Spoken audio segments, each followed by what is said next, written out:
you take a look back, can you recall any obstacles, and one that might have been major that you encountered? And can you share that with us and tell us how did you overcome that as you were scaling your business up? Mr. Parrish, you want to start out with that one? Mr. Williams, you want to start? First, I'm gonna tell you, I think we ought to give Mr. Williams a hand.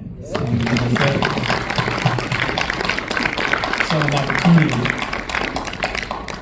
And Mr. Williams, if I was back at that guy that was 35, I probably would have jumped from McDonald's and jumped over at Williams. And Not too late. yeah, make sure. The gentleman talking about Tim Williams. And those of you who are potential franchisees, make sure you understand what Mr. Williams was talking about. And I always said you live the American dream. That's the phrase I use. But you may have some hard work ahead of you. And we want you to be successful. But the thing we laugh and talk about is opening. And then you find you gotta close. And I don't know if Williams says breakfast, because we did breakfast, you get there at 5 a.m. And then when you close at 11 o'clock midnight, you're leaving at 1 a.m. in the morning. And to pull 2 shifts was nothing. And then you may be on the schedule to open the next day. Leave at 1 o'clock, you gotta get back at 5. So it's a lot of hard work. But the opportunity for me to own a restaurant, or my restaurant, and didn't even have multiple, is great. I just want to tell you too, it's been a very good run for me, a very good run. As I said, I was rejected, never filled out another application. We won't get into that story, but I've been able to grow. At this point, I've had as many as 27. I got 25 restaurants right now. But the thing I've seen is some people can grow too fast. I've known people to get in and they got 6 restaurants when they first got in. And typically they might have lasted 2 or 3 years and they were out. Or they go from 1 to 10. And so be careful of, biting too many, at one time. And probably the most significant I'd even put one is live beneath your means. Live beneath your means. Mr. Williams and I are around the same, vintage, the same age. And I've been reading a lot more of the contemporary books. So you don't get in business to get rich. Earl Gray's Black Enterprise said, you get in business to pay the mortgage and send the kids to school, to generate generational wealth. I separate rich from wealth. Jay-Z talks about living rich and dying broke versus generational wealth, as Mr. Williams said. Our children will benefit more than what we'll ever see. So make sure if you get in, you're getting in for the right thing, not to get rich, potential generational wealth. And I call it blue collar work ethic. Blue collar work ethic.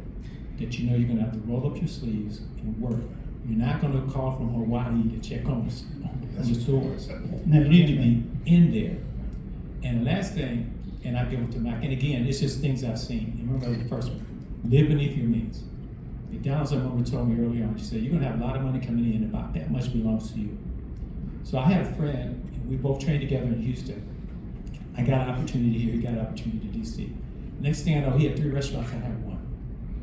And Mr. Golden, since you've been in the Wingstop business, Mr. Williams, chicken business, and he would tell me, he was like, how many restaurants you got? I got 1. I got 3. It's not 2 years later, he got 3 restaurants. But his wife would come in on the weekends, go back to the back, get a bag, eggs, bacon, nuggets, cheese, sausage, and walk out. My wife came to the counter, she pulled out cash for a credit card. If your employees start seeing your family's gonna eat free, and all of that, and even when I had multiple restaurants, if I didn't work, like if I unloaded a truck, I expected a free meal. If I just walked in and I just want a Coke and a fry, I paid for it. And guess what? The guy with the 3 and I had 1, he's out. He's out. Because the employees, when their family came in, they got free food too. So there's some principles, and I think principles, have your principles, but it's like live beneath your means is one of the main ones. And remember, you got a journey ahead of you. Blue collar work ethic, long hours, and you will learn your business and be successful. But the same dream that Mr. Williams talking about, that's the dream I saw in McDonald's. I'm grateful to Exxon for what I learned, and I'm grateful for McDonald's for the opportunity. Can we just let Roland keep talking for me? Well, let me tell you the good news, Mr. Williams. We're getting ready to close this out. Yes, sir. I tell you what, you guys, I'm sorry, go right ahead. I will say, the big deal for me was capital. But when I look back a few years later, and I was honest with myself, I wouldn't loan myself some money to do a restaurant in '87. They were failing. Why would a bank trust me with that money? And I'm big on, if I owe you, I gotta pay you. Even if it's to my own hurt, I got to.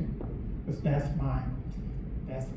that's who I am, that's my reputation, that's my integrity, and that's all I have.